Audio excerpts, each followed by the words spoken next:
Monterrey. ¿Qué tal? Muy buenas tardes a todos los que están en sala. Bienvenidos a esta conferencia. Tenemos el gran honor de tener con nosotros al doctor DrChib.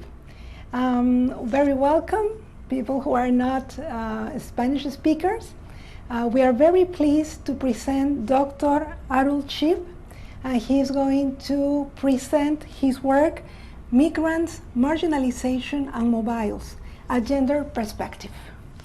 Como tengo el resumen del doctor en inglés, con mi, como dice el doctor Valenzuela, con mi strong Mexican accent, okay?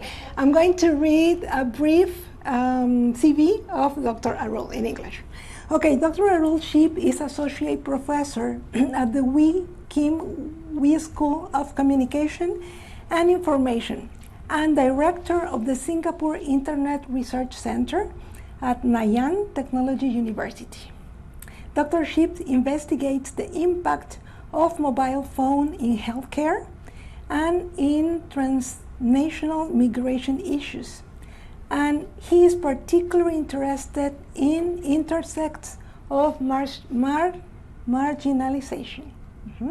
He has published over 75 research articles by now and has global collaborations with IDRC, Red Cross, Text of Change, UNICEF, UNFPA, World Vision, and so on. It's a very large number of collaborations you have. Well, after this introduction, let's welcome Dr. DrChib, and please give you the word for this conference. Thank you very much. Thank you very much for inviting me, and thank you to Marisol Ramirez as well for inviting me over here. It's a great honor for me to be here. Pardon, yo habla español muy poco, muy terrible. So I'll speak in English if you'll permit me. Today, I hope this audience is interested in issues of technology and development. I'm going to approach this from a gender perspective. And so the research problem that I'm investigating is premised on a social situation of transnational migrants. And of course, this audience in Mexico would be no strangers to this issue, seeing that you're soon going to have a wall on your northern border. I'm going to bring you some perspectives from Asia, which I think would be interesting and possibly new for you. So I'm going to present a case from North Korea and one from Singapore. The discourse around migration today, both in the political arena as well as in the media, is sensationalized. Daily, we have stories such as this. You'll see images of migrants in Europe or in other parts of the world. I can say that the situation in Asia is no different. And I hope that you would learn something from these particular cases of empiricism, as well as some theoretical situations that I'm going to talk about, particularly touching upon sense capability approach. I draw upon the mobilities literature, which is from cultural geographies, even though I'm potentially a sociologist and a communication specialist. Global migrations don't just involve the movement of bodies and people, but are often associated with social mobility, which is that people are trying to achieve a better life, economic betterment. However, scholars like Scheller and Uri argue that these are often accompanied by both spatial, which is of the body, as well as social mobilities for the migrants who move over there. So there's this whole notion of immobilities that arises in the sense that certain migrants, myself included, who've moved around the world, is at a higher economic strata, high social strata as a professor in Singapore. However, there's stasis and lack of mobility for many of the migrants who are trying to move. In this case, communication technologies, often known as mobilities of communication, are talked about as tools for empowerment and economic betterment. I'm going to suggest over here today that we also have to look at the negative aspects, or those communication technologies that might harness or immobilize the migrant identity. And I'm going to do so from a gender perspective.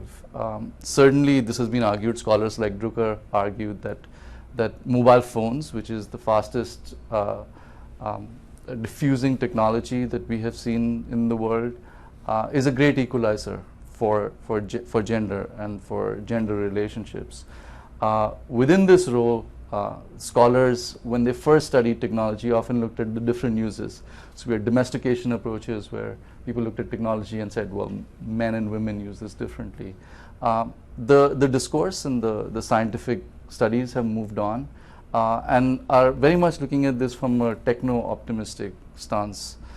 They often talk about mobile phones as a great source of social support for women. They seek emotional support from people, and they do so in a variety of social roles as mothers, as wives, etc. Again, from this very gendered approach. And also they use this in terms of empowerment, using this in their social relationships. Though often people have described some of these, particularly for women in developing countries, that they do so sometimes in hidden spaces. So I want to look at where does this techno-optimism derive from, and really does this use of technology translate into this sort of empowerment discourse or not. The person sort of leading this was Sen, a Nobel Prize winner, who advanced the capabilities approach. And he sort of suggests that we have capabilities which allow us to do things, and these represent or are manifested in functionings or achievements. And much of this derives from the fact that he suggests that technologies or this capabilities approach is the freedom to make choices. That technology allows us to change the way that we interact in society. In terms of gender, what this has meant is that people are sort of looking beyond those early economic approaches of people making more money, being able to get livelihoods, get educations, to more broadly look at this term of empowerment and to look at gender relationships in society.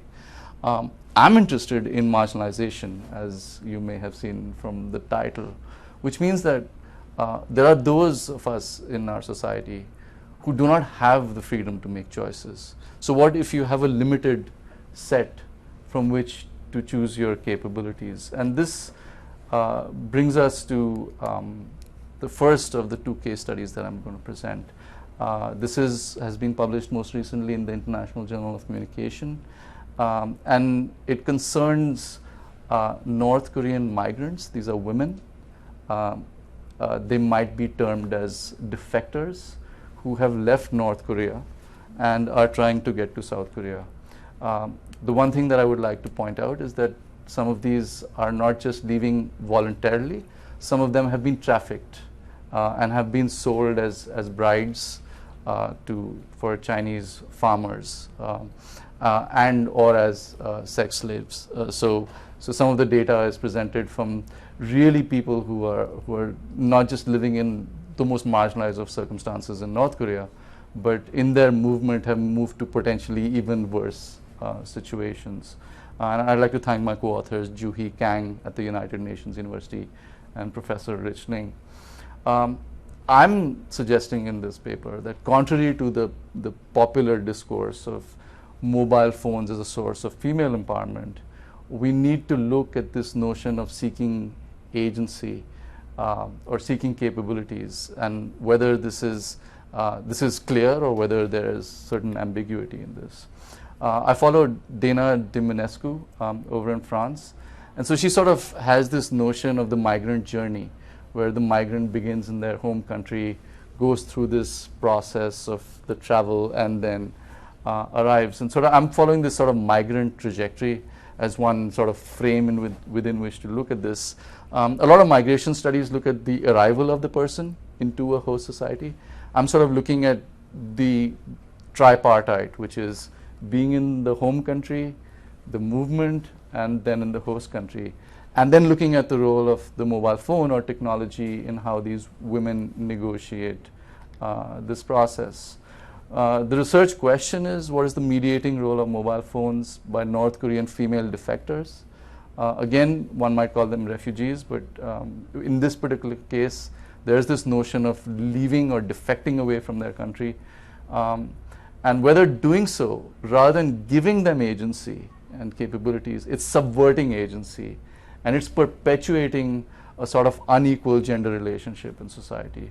And so here's what we did. We did 20 in-depth interviews with North Korean women defectors, and this was in 2016. Their ages varied, 24 to 58. Most of them were from the north of North Korea, which is the border into China. They crossed the Han River. And as I mentioned before, 6 out of these 20 were trafficked and were sold at the border. So here's the situation in North Korea right now. And if I may just show you. It's a society which is, of course, we know this, it's seen as highly repressive, totalitarian government, a patriarchy which goes through its governance system, and it uses social surveillance and fear as controlling mechanisms. So people say that in North Korea, no one is allowed to change their residency. You are the family that you're born into. If you're a farmer, you continue as a farmer. If you're a miner's child, you continue as a miner. And to ensure that there's this extreme social control, you have situations where if people were known publicly that they were planning to leave North Korea, they could be executed. So this is really an extreme form of social policies that are enacted over here. In this particular situation, a few of our respondents had mobile phones while they were in North Korea. But as they say, but if other people knew, I would be killed. If you use a foreign phone, you die. These are other extreme forms of use of technology that we are finding. People use this in the smuggling business. Again, the association that if you had the phone, you only had it for one reason, either to get in touch with family who had left, or you were planning to leave yourself, or you were smuggling other people. The use of the phone was in extreme dire circumstances, extreme danger. We used the phone under the blankets using a torch to make sure that nobody would see it. So there was a real danger association with the phone rather than empowerment or capability, as much of the literature is talking about. When they do move to China, as I said, some of them were sold. And so here's a situation where one person says, he just forced me and took me to bed, but I was young and didn't know anything. So I bit the man, said something, but I couldn't understand. So he takes out his mobile phone and he calls the house that sold me. And the broker explains to her on the phone that she should submit to the man sexually because he paid for her and he now owns her and she's his wife. So it's quite chilling, because here's this tool of empowerment that we're talking about in terms of gender equality, but here's the same tool that is informing a woman over the phone that she's been sold into a marriage with a foreign man. So this is quite, once again, quite a extreme circumstance of technology use. Next, they negotiate limited freedoms, or what I'm going to call restricted agency. They tried to do it, which is lock her up, but I told him that I would live there. Instead, I wanted a mobile phone. And so getting the mobile phone, she says that if I get this, then I will not try to escape. I will comply with whatever is required of me. And so here you're having this notion of this phone not just being a tool of surveillance, but it's also a tool of control, of self-surveillance, where the person themselves is saying that if I have this, then I'm going to comply with this type of situation.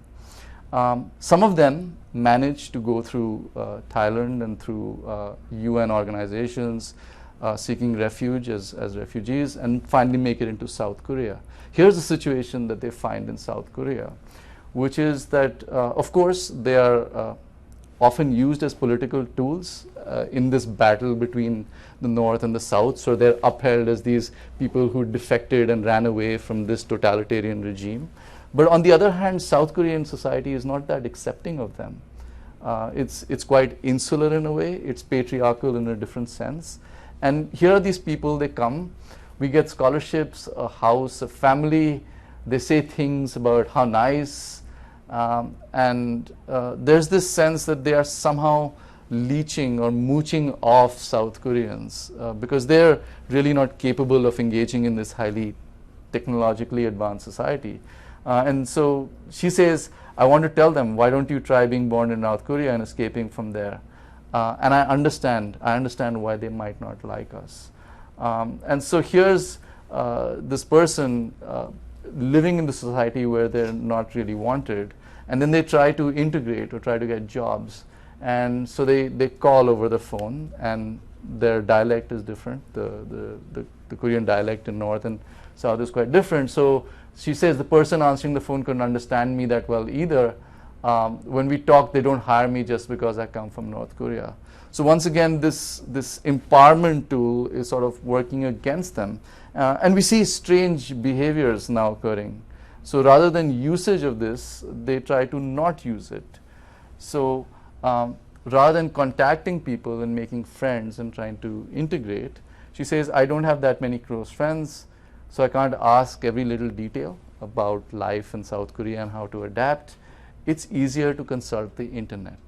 So this great knowledge that is out there is once again used to mitigate against the circumstances that they cannot actually talk to anybody in this society. And here is another interesting way that they subsume their identity and suppress it. She doesn't tell her daughter that she's from North Korea. She pretends that she's South Korean and has always been there, even though she came there as an adult. So my daughter asked me, why do you talk so weird? She's talking in the North Korean accent. I haven't told her that I'm from North Korea. It is because the children might get made fun of in the school if it is learned publicly that their parents are defectors. And so I don't even go to the parent meetings because I might have to talk. So I just participate in the Kakao Talk chats. Again, we talk about social media, we talk about how it opens up boundaries, it gets different types of people together. Here she makes sure that she doesn't talk to anybody using mobile phones, she only chats, so that her identity as a North Korean is suppressed. So to me, really the question is whether these choices, again, mediated by our technology, in this case mobile phones, manifest in the strategic sense of empowerment, or whether we're really talking about disempowerment. And this brings me to my second case. And this is a case, once again, this is a published paper. This is another circumstance. This is a voluntary migration. In this case, this is Vietnamese women who come to marry Singaporean men. And they usually marry blue-collar men because in Singapore, these men are perhaps not seen as marriage-worthy. It's an economy which is one of the leading in the world in terms of per capita GDP, very high education levels, people are postponing marriage, people are postponing childbirth, and so these blue-collar men working at the lower ends of society, they have no choice because Singaporean women don't want to marry them. So we have what I call as marriage bureaus. You go in and you flip through a book and you select a lady of a photograph. They fly you over to Vietnam and you meet a few, 2-3 of these people that you selected. You marry one of them and bring them over. These are known as foreign brides. They come to Singapore because they move from rural areas. They often don't have very high education. They don't have fantastic jobs or livelihoods. And they come to Singapore in this hope of not just economic betterment, but this notion that I talked of earlier, social mobility, empowerment, perhaps coming from a rural area in Vietnam. They're hoping that moving to Singapore, this first world nation, they're going to achieve more gender equality. The situation, of course, is quite different. They're discriminated against in Singapore. They're seen as gold diggers for marrying Singaporean men. They are not given citizenship. They are often not even given work permits. So they often have to take on roles within the household of domestic labor, cooking, cleaning, taking care of the elderly in-laws, taking care of the children. Again, perhaps not that much different from the life that they were trying to live in Vietnam. It is within this notion that I asked the question, so what strategies do these women develop in response to marginalization? Is this disempowerment, or is there any agency on the part of this individual woman? And what is the role of mobile phones or technologies? And so here is what we find, that certainly there is discrimination at very many levels. So they say it's worse without PR, that's the permanent resident card, that is a path towards citizenship. And when we have problems with husbands like divorce, we're forced to go back home, meaning that we lose everything. So there is institutionalized discrimination in the policies of the nation. However, this filters down in society. Singapore, of course, is very pragmatic. It's a very small place. Prostitution is legal because there's a lot of foreign workers and foreign businessmen who come in. And so many of these foreign brides are mistaken in public as sex workers. And so there's discrimination that they face, not just vis-a-vis the national policies, but also vis-a-vis social norms. And then in the household, there's discrimination against their cultural background. So many of them marry into Chinese, which is the majority. Over 70% of Singaporeans are Chinese. And so she says, my parents-in-laws don't want me to teach the Vietnamese language to my son. It is sad. So I have to teach him the language and the culture, good things. For instance, he has to do greetings whenever seeing older people, but she's not allowed to do this in the household, which is impart the Vietnamese language, the Vietnamese culture, the Vietnamese values to her own child. They're also financially dependent upon the husband. Once again, a highly patriarchal situation to find themselves in. We argue that they develop two strategies in response to them. One of these is essentialization of gender. What do I mean by essentialization? Essentialization is that they claim that the representation of their role is in this highly feminized form, which is that taking on the role of the mother, taking on the role of the wife, taking on the role of the daughter-in-law is good and is cultural values that they revere. So they represent themselves not just as these superior women, but they're superior wives, superior mothers, and superior daughter-in-laws to Singaporean women, which is an essentialist representation of gender, which they're doing to counter the fact that they cannot in fact achieve the economic equality that they had strived for in coming here. It's interesting that when we look at these notion of mobile phones, that technology enhances these essentialist representations. So they use mobile phones to, for example, search for recipes online, so they can do better cooking for their families. They learn about teaching their children. So again, they want to become better mothers through this use of technology. And beauty, being a woman, again is enhanced by this use of technology, going to websites and learning about makeup strategies and so on and so forth. So in this case, we argue that these essentialist representations, this particular strategy of dealing with marginalization in society, is not a strategy that is driven by the individual. It's not a capability that comes from the woman, but is driven by the social structure or the context or situated nature in which they find themselves. And again, we need to question the type of empowerment that this might be. The second strategy that they use is what we label as aspiration, which is this desire for autonomy and equality of gender. In this case, they want to be like Singaporean women. I admire them, local women. They earn money, know how to drive cars, be very equal to men. Women should do the things they're good at, going outside, working and learning more things and meet more people. So there is this sort of dichotomy of aspirations that they have. One is that they want to take on the essentialist roles of femininity, yet they aspire to these things that are more seen as powerful and normally male arenas of life. Again, technology enters into this and provides them with a tool to seek this notion of agency and empowerment. In this case, aspiration through essentialization.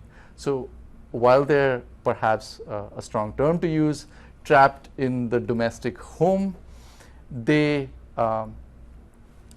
set up online businesses, again around notions of femininity. So many of these involve food and cuisine of Vietnam. They involve fashion and makeup and clothing. And so they're using the technology to escape the confines of the room, of the household in which they're trapped, not being able to get jobs, not being able to go outside, but using the technology. So sometimes I use photos, make videos of myself wearing the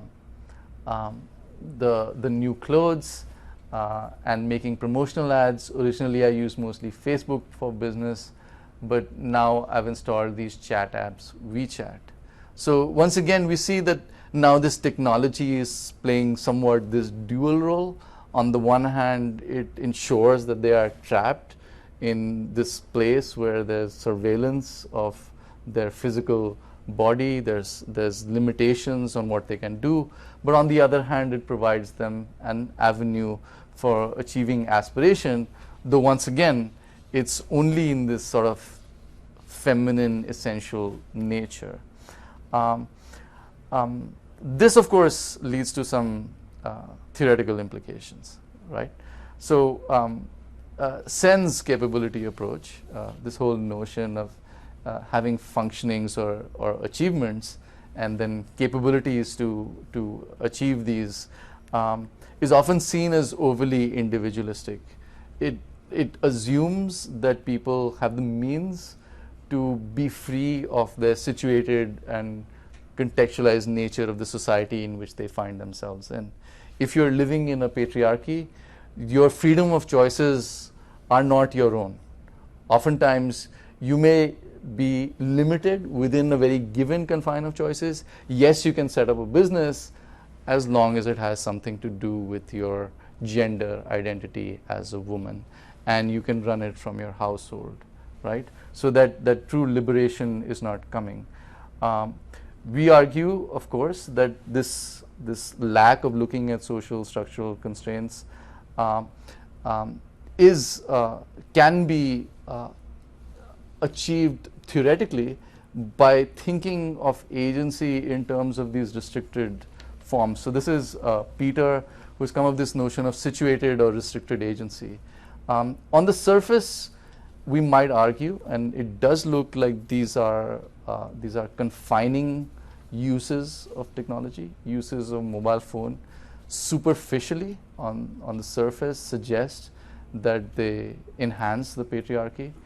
They do not provide that gender equality that either the North Korean women were looking for when they left the homeland of North Korea and went to South Korea, nor for these rural women from Vietnam who are coming to this highly developed country.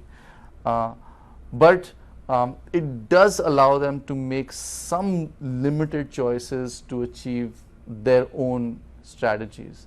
So being able to set up some businesses, being able to control whether their child can get into an educational institution and not be discriminated against them. The question now becomes, how do we examine the notion of agency? And I would argue that we possibly need to go to structuration theory and Giddens, where we have to look at the agency from the individual, but also look at the pressures that the structure puts upon them. So there are these multiple layers of the social structure that women have to negotiate. But it allows for negotiation and it allows for limited choice, even though on the surface it looks like they are doing themselves a disfavor.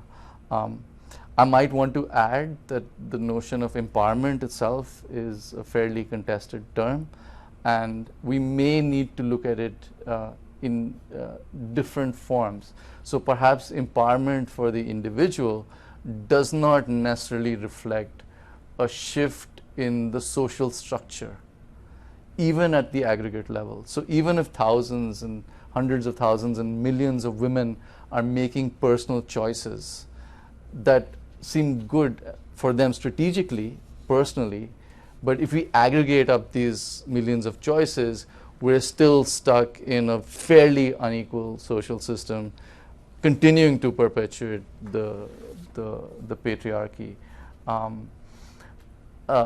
Clearly, this provokes new meanings of agency and empowerment. How this might also provoke new meanings for the uses of technology, the discourse around which has been highly positive, fairly techno-deterministic in many ways. And so approaching it with a critical lens allows us to perhaps have broader discussions about how individuals negotiate structures which are extremely powerful and are going to take perhaps longer time to change. With that, I'd like to close and perhaps open the door to questions from the audience. Thank you very much.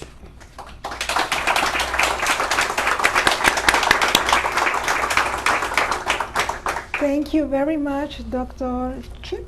Mm-hmm. Well, I have written a lot of ideas.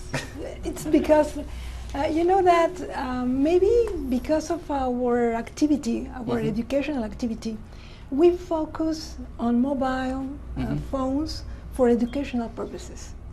But for us, maybe it's not that common to talk about this topic of ICTs, but from a social scope. So that's very interesting. Even if not all the cases are so happy, I mean, it's something, well, not that fair to have these cases all over the world. But I think that your studies are giving us what you said, different ways of looking at the use of phones. Well, I have a question, and you know that you already have many, right? Well, but as I am here with you, I'm going to profit this. Yes. Whoops! Watch out! Watch out! Sorry. I'm just going to get some water. Okay. Drying up over here. While I ask you this question, from the second case, you told us that the iPhone, the phone was very useful for these Vietnamese women who are looking for new lives, change of their lives in China. Well, and you said they look for being economically independent. In that point, what kind of opportunities are they looking for, and how successful are they at this task? Actually, here's the issue. A lot of the cases that we're looking at, the initial premise, also in the capabilities approach, as well as in the ICT for development literature, much of the focus of scholars has been on economic empowerment. Obviously, they're looking at developing countries and the notion that technology will somehow improve the livelihoods of these people. Across a number of these case studies, we're finding that, in fact, the use of the technology rarely leads to increase in earning capacity, right? Whether it's for these North Korean women who go through China and then end up in South Korea. There are limitations in terms of their capacity to engage in the society. Once again, as I suggested, many of these people are coming from farming backgrounds, mining backgrounds in rural North Korea. They enter into South Korea, which is a highly, possibly at this point of time in history, the most advanced technological society in terms of mobile usage, broadband usage, internet, and so on and so forth. Merely to do day-to-day activities, not just in terms of livelihoods, one needs to have a phone. One needs to be able to do banking. These are people who've never encountered a phone. The only time they encountered the phone was during the journey to escape. And most of the time they were either not allowed to use the phone or they had a very limited set of people to use it for. They immediately come in and say, do banking through your phone. They don't have a notion coming from a socialist society about money, about technology, so they don't really get the jobs.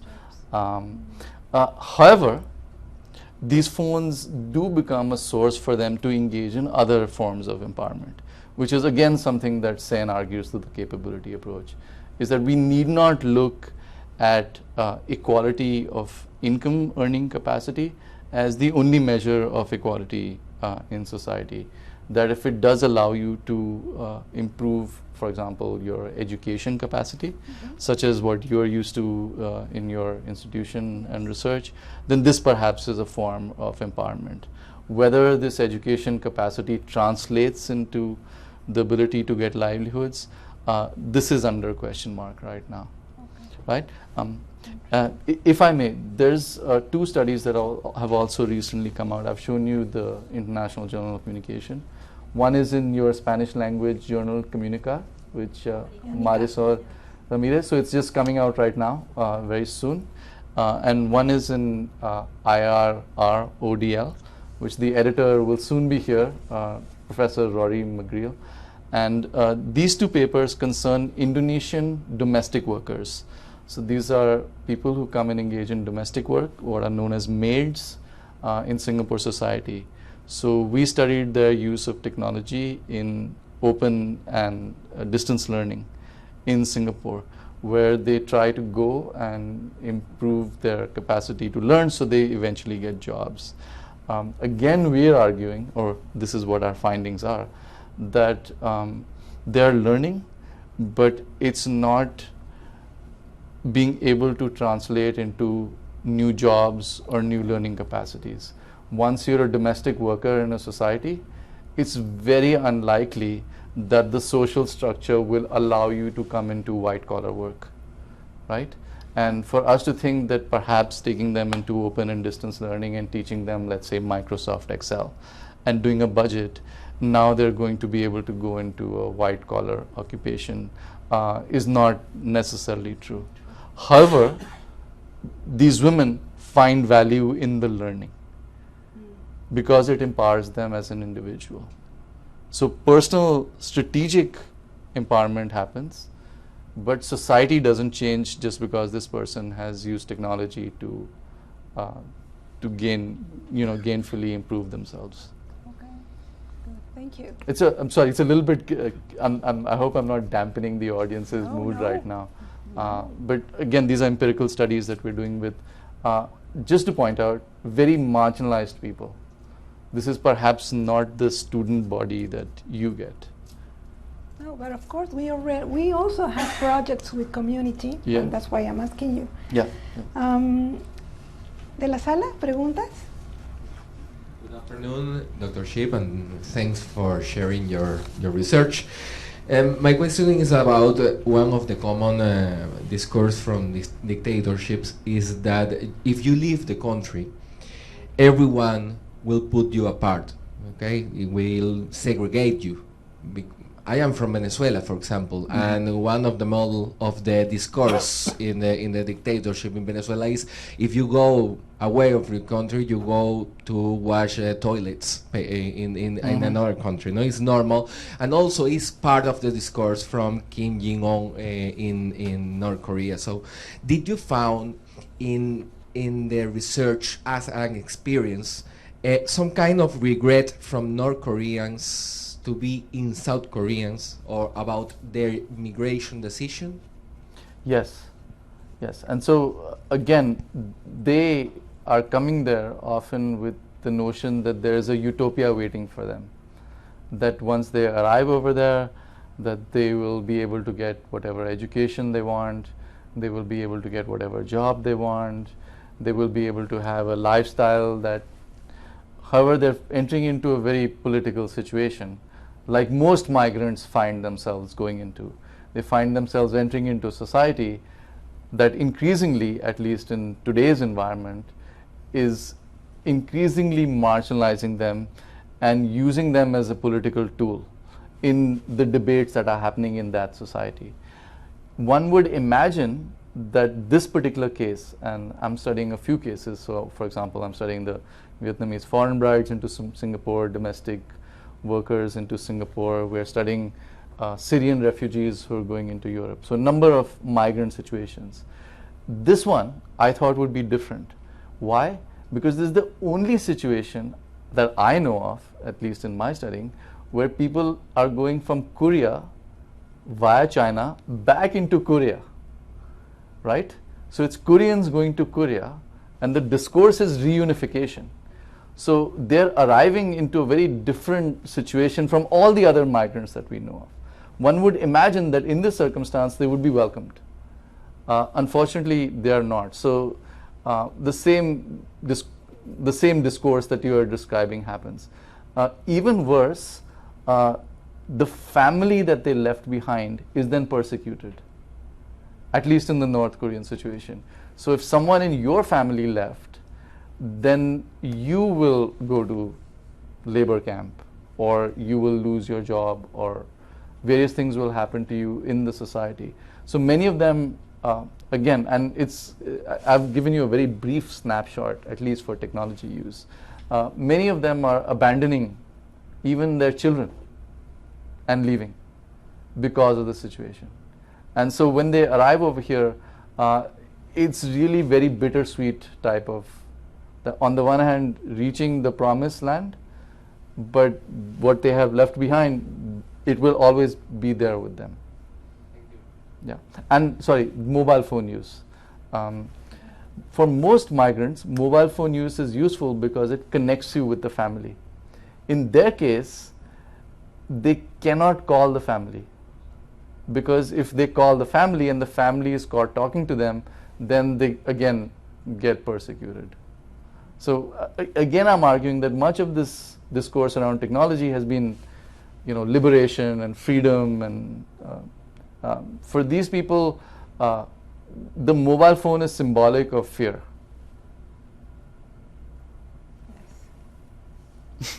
¿Alguna otra pregunta? ¿No? ¿Todavía estamos a tiempo, Marisol? ¿Sí? Adelante, adelante.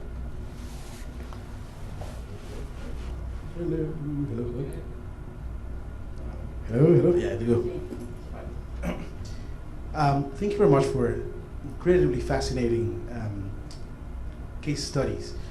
I was particularly interested in the one that you were talking about, the Vietnamese ladies, and I wanted just to ask you, to what extent do you think I have I visit Vietnam quite often, and I've seen how to a certain extent Vietnamese women have had to face some sort of duality. I think that's better explained in a quote that I once saw in a university, where the principal was a lady, and she was saying Vietnamese women, on top of their domestic responsibilities, have to also perform a series of things that also normally traditionally are men activities. So to what extent do you think that the use of the mobile phone to become some sort of super wives, super women, or is somehow perpetuating some sort of patriarchal representation of women that is absorbed, horizontally by Vietnamese women in their culture, and then further extended in some sort of why do they need to be a super wife, and therefore learning how to cook, which basically is quite patriarchal, Yes. So this is a finding that perhaps you've touched upon. I would say that this is something that's pervasive. We don't need to necessarily go into overly patriarchal societies, such as, for example, rural Vietnam or rural North Korea. We can ask the women around us whether these roles that they have to perform are doubled because of this technology use. In the case of these particular women, it's a little bit different, I'm arguing, because they don't have access to the traditional means of empowerment that, for example, Singaporean women have.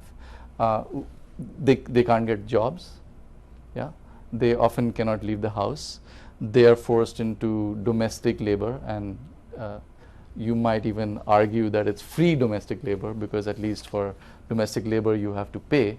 In this case, it's unpaid domestic labor. So in this case, as I argue, their only choice is to take on that role and say that I'm better at this role than anything else. So I'm a better mother, I'm a better wife, I'm a better daughter-in-law.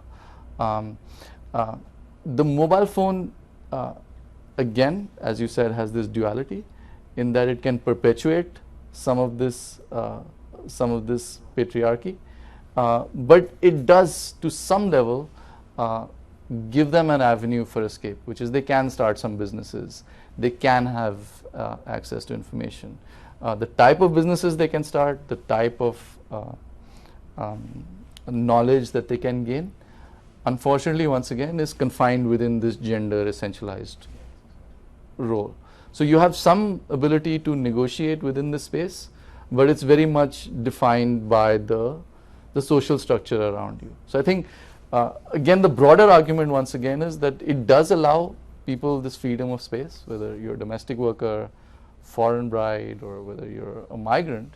But we have to really look at what is the social structure and how much of that is constricting the amount or the intensity of whatever you're trying to achieve.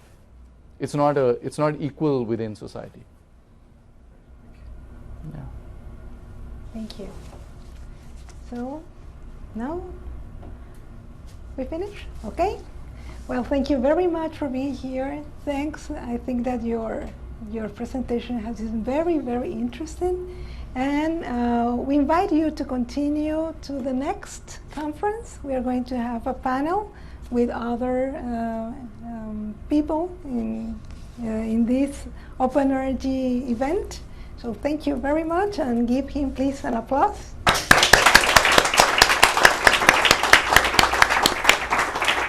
Thank you. I also applaud the audience. Thank you for engaging in these wonderful questions. Thank you very much. And I need your notes. Yeah, yes.